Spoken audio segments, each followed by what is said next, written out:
This is a channeled message about how you can experience your higher self right now.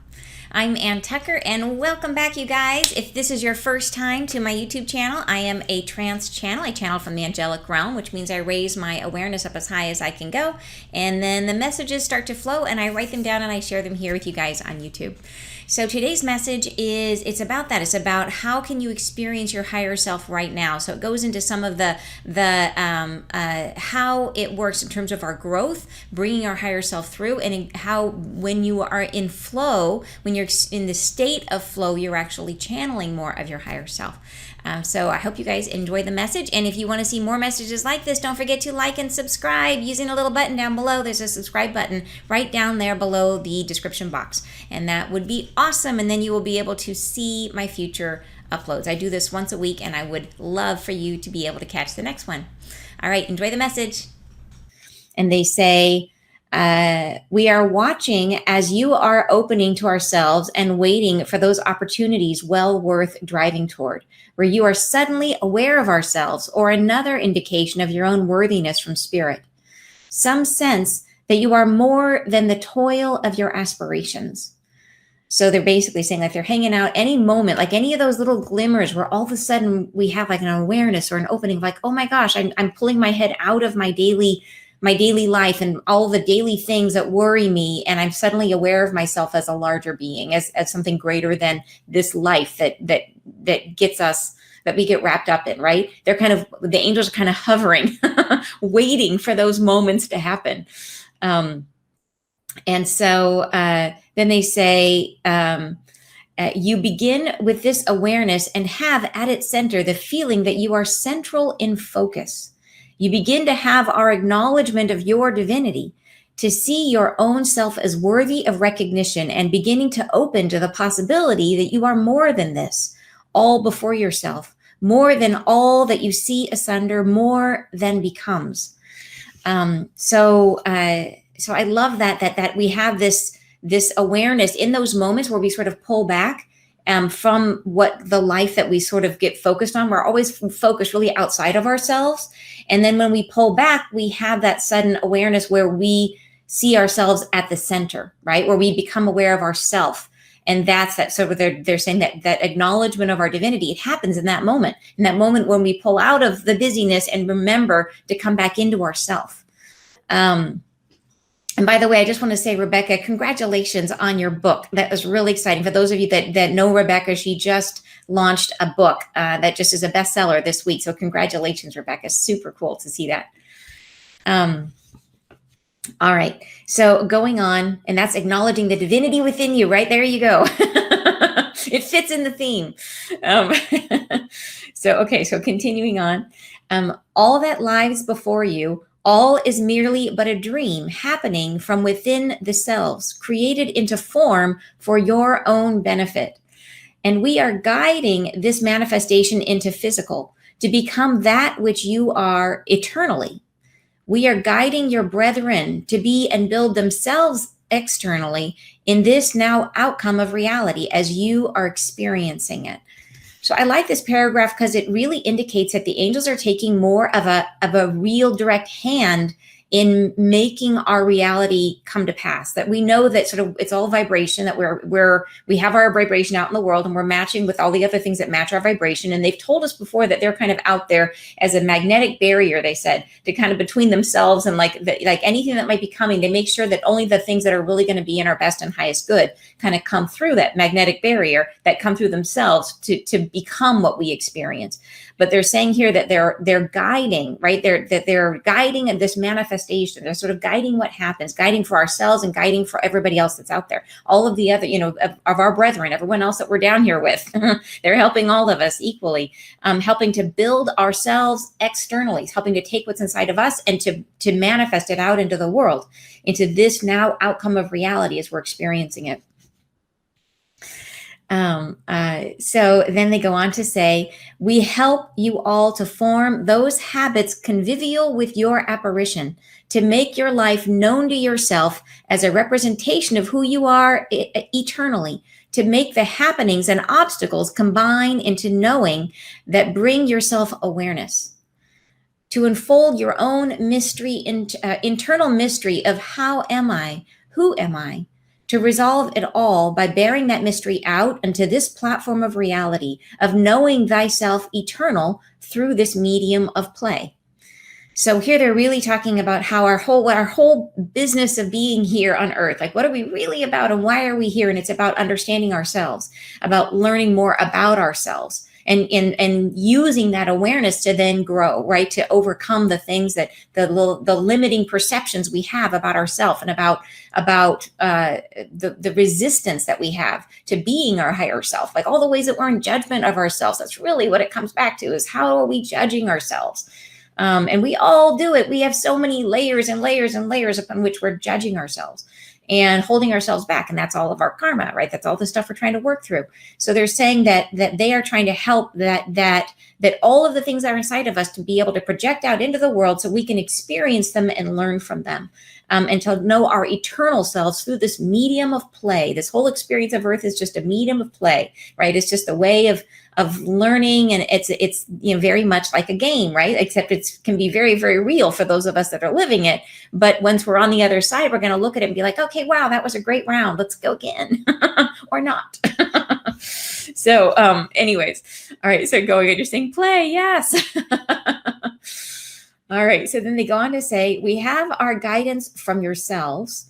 We listen afoot the great one of self, the one governance of all things of which you are a part. So here I think they're saying they're listening to us. They're also listening to God. We wish, and please use your word for that. God is my word.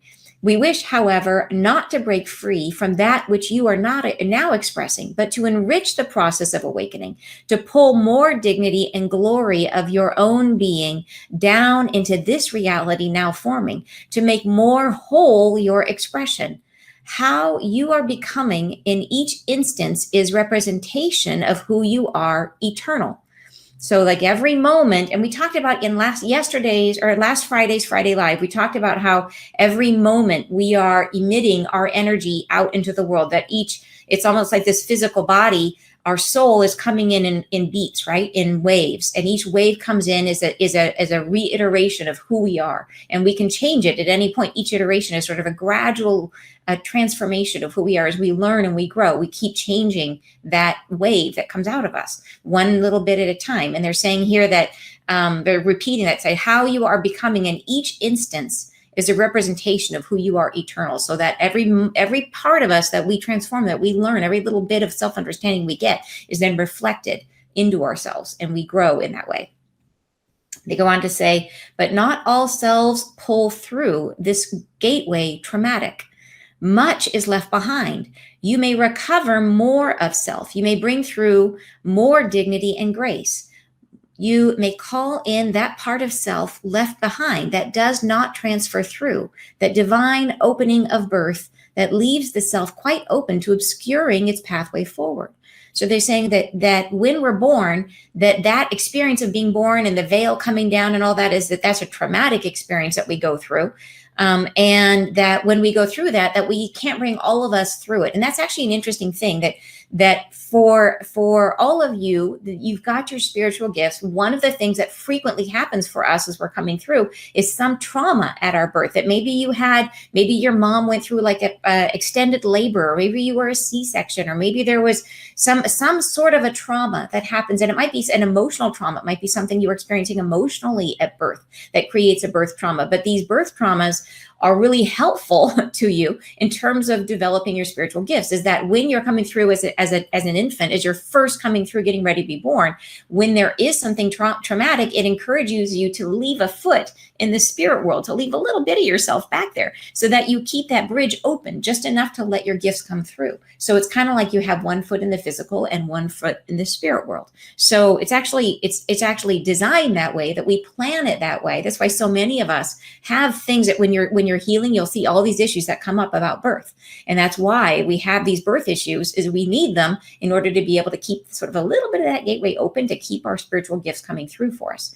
So, but they're saying that now that we're here, we want more and more of our higher self to come through. We want to try to, we had this sort of gateway traumatic, which means that not all of us can come through, right? We leave a lot of our higher self on the other side, and all of our knowledge, all of our understanding about the multiple lives that we've lived, all that background and information that would be so helpful to understand in terms of our journey. They're saying they want to help us bring more of that through.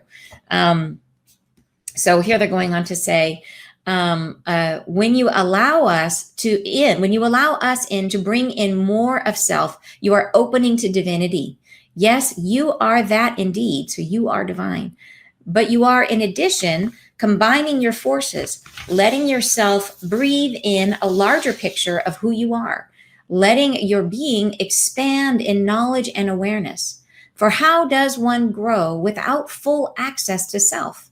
How does one grow without the depth and profundity of their being at the ready? And this is such an interesting idea here that they're bringing up here. And they go on a little bit, but really what this makes me think of is, for those of you who have been working for a long time, on your growth and gone through a lot of healing, do you remember that when you first got started, it was like every little bit of growth was kind of hard won. Like there was you would sort of figure out a little bit, or you'd have oh my gosh, I'm stuck on this one thing, and you'd work and you'd finally kind of get over it. And then you kind of get to a place where it's oh wow, I'm healing these sort of big things. I'm healing a lot really fast. Like the speed of healing speeds up as you go. And I don't know if you guys have noticed that. But I really have, and I bet you guys have too.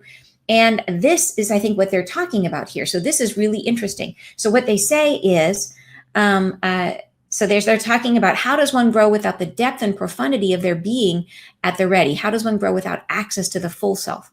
So they say, it is shallow indeed when living without that access. It limits the depth of knowing. It cannot proceed from all that came before, from all that was and is, but instead does grow but a limb, a branch, a bud.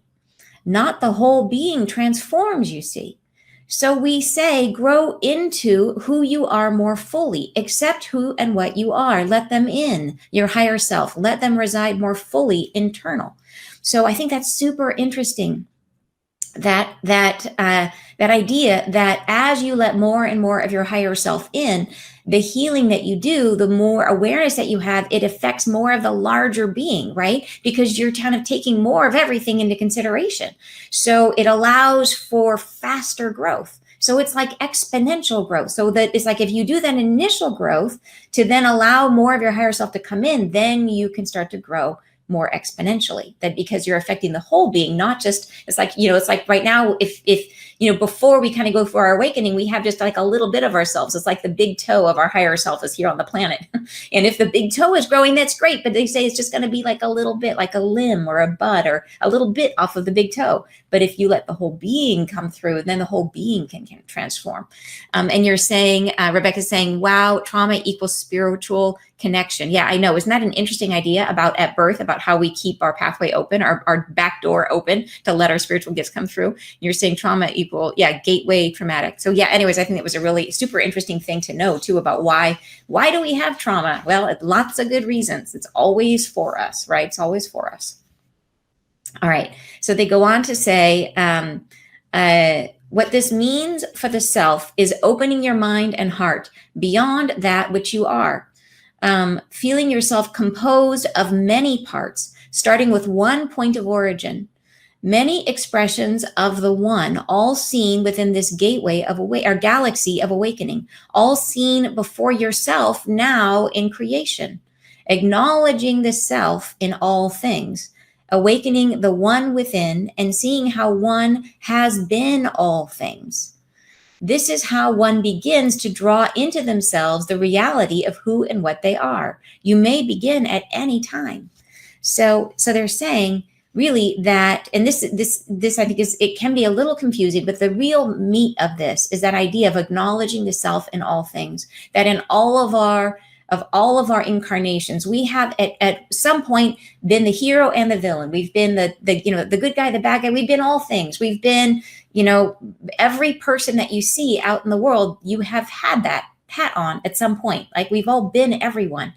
And understanding that as you're sort of walking through the world, understanding that everywhere you go, there is an aspect of yourself represented everywhere, that we're all connected, that we're all one. And this whole thing that they're saying about starting with one point of origin, that we all come from one source, one place, and many expressions of that one, that there's many expressions of the one, that we are an expression of source, and everyone around us is an expression of source, that we're all divine. And that many expressions of one, all seen within this galaxy of awakening, all seen before yourself now in creation. So understanding this connection and how we are all connected to each other, awakening the one within. So becoming aware of that connection and seeing how one has been all things. So I think this is what they're saying. This is our pathway to sort of bringing in more of that higher self. They go on to say, love, we say, is the transport, the reality transformer. The guide to follow your heart. The one who sings in this daybreak of dawning reality, of understanding of what you are, all things combined into one frequency of heaven above. You are all things combined in reality. You are all expressions of one great above. So I love how they're saying this idea of oneness, right? That we are all things, that all things we are, all, like our higher self is everything. Our higher self is all things. They go on to say, you have within the frequency of now reality and begin to feel the calling of tomorrow. But you also have the knowing of eternal reality, of eternal existence within the self. For how to explain the loss of time passing?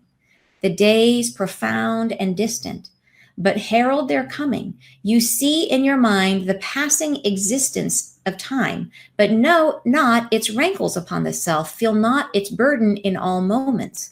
So this needs some unpacking, because we're getting into some big thoughts here. So they're saying that, yes, we are aware of time. Like we know that time is passing. We know, we are aware of the clock and what it is. But they're saying that there's also times when we forget the time, that we get lost in something, right? That we lose, like, when you say, for example, you're driving and you arrive where you meant to be, and all of a sudden you're just there, and you can't even remember driving. Like you weren't even aware of all the turns that you took getting there, that you completely lost time. And they're saying that is the experience of your eternal self, that is being eternal, that sense of no time. And they're saying that, you see in your mind's eye the passing existence of time, but know not its rankles upon the self, feel not its burden in all moments. So think about, like right now, if you think about your actual age in time, like how old you actually are, and then think about how old you actually feel. Like you don't feel as old as you are. I know it. Like I know that you feel younger. You feel like, you feel like you're whatever age. Like pick a number. Like maybe you feel like you're still in your 20s. Like you don't really know. Like your external self has a physical reality, a physical age, but your internal self doesn't feel it. Your internal self has that eternal frame of mind, that it's like, no, there is no time, there is no aging to your eternal self. So you feel ageless inside. So you could meet someone who's 80 and you hear that all the time, an 80-year-old saying, I don't feel 80, I still feel like a kid. And I guess that's their eternal self.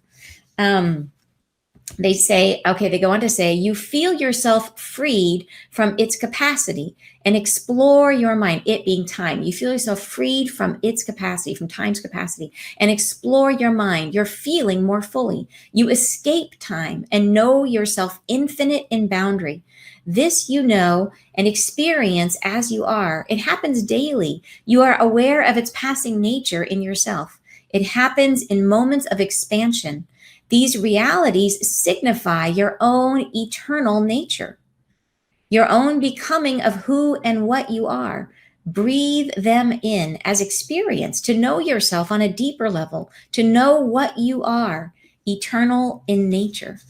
So, like, how cool is that? So here's the thing I wanted to share with you guys is this idea of losing your sense of time, of when you get really involved in something and you forget about time, like it just passes, like it happens for me. Like if I'm painting, I'll be painting something. I haven't painted in several years, but I used to paint a lot.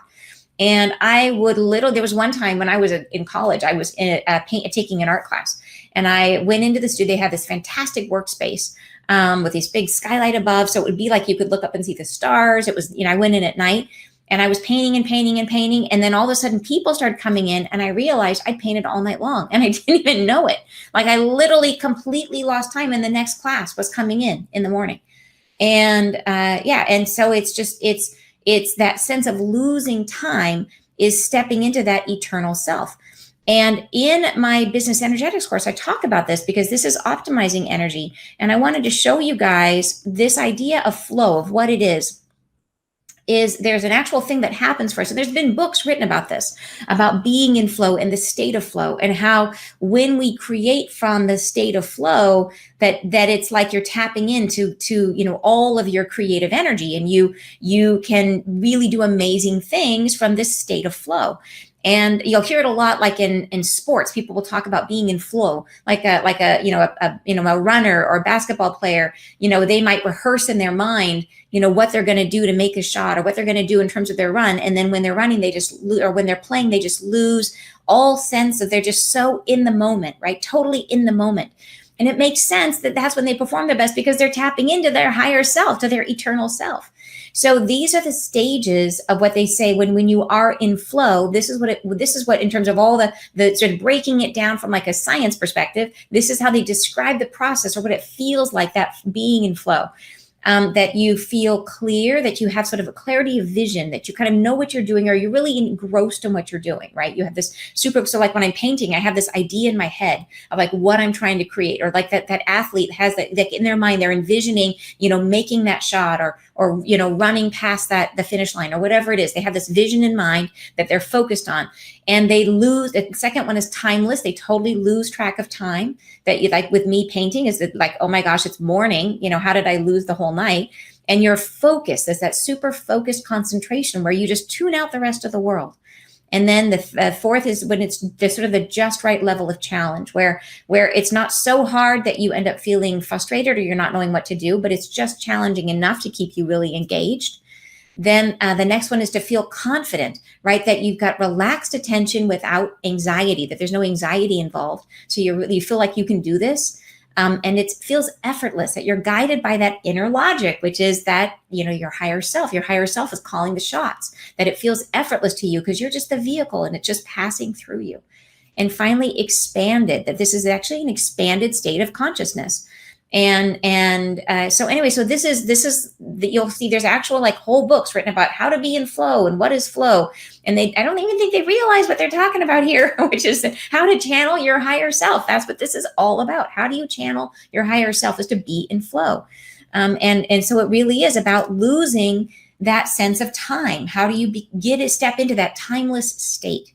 And Rebecca says, I've been losing time quite a bit lately. That's fantastic. Like, I think that should be like the places when we can do that is going to be super beneficial for us in terms of experiencing more of our higher selves, bringing more of that through. I think that's going to be, like I said, really, really beneficial and helps you, because as you're growing, like I said earlier in the channeling, that when we're growing with more of our higher self, then it's exponential growth, because the whole being is growing. It's not just the branch or the bud, it's the whole self is becoming more expansive. So very cool message. I hope this is helpful for you guys to sort of think about and frame, like, okay, when and am I giving myself space in my life to be in flow? Am I creating opportunities for me to lose myself in what I'm doing, where I'm really relaxed and engaged in what's happening in my life? And are you making space for that? And if you are, you're making space for your higher self to channel your higher self through. So And Rebecca says, what a great framework, Anne. Awesome. I'm so glad you like it too. I think it's just a super interesting and super helpful reference point to come back to. It's like, okay, when was the last time you gave yourself that time, right? When was the last time you made space for your higher self? You're saying, so intriguing. Thanks, Anne. You're so welcome. So you guys, so be careful this week. This is crazy, crazy energy times. I should have mentioned this at the start, but you guys know that we have this T-square going on with Mars, Saturn, Uranus this week. And so things are a little volatile out there.